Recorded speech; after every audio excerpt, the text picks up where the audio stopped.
The way of harmony with others: big boats yield to small boats, greater individuals yield to lesser ones. Xiefeng. June 5, 2023. On the ocean, when a big boat and a small boat meet, the big boat should take the initiative to yield to the small boat.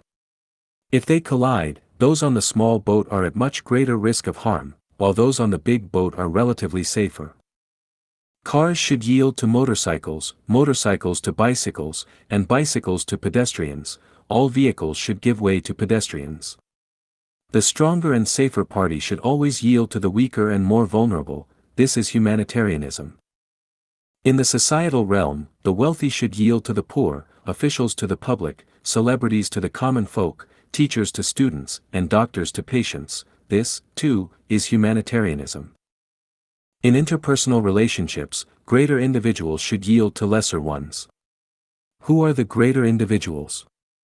Those with a broad perspective, high level of understanding, good manners, cultivation, self-restraint, deep moral integrity, and who are reasonable and empathetic. And who are the lesser individuals? Those who are narrow-minded, short-sighted, petty, vengeful, lacking in manners, cultivation, and self-restraint, and who are unreasonable. Therefore, when interacting with others, if the other person's cultivation, knowledge, and moral character are not as developed as yours, you should yield to them and avoid causing them harm.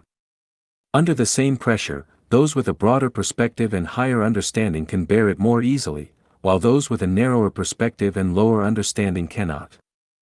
For instance, 100 yuan may be just a tip for a rich person but could be a lifeline for a poor person. Losing 100 yuan might not matter to the rich, but for the poor, it could mean going hungry that day.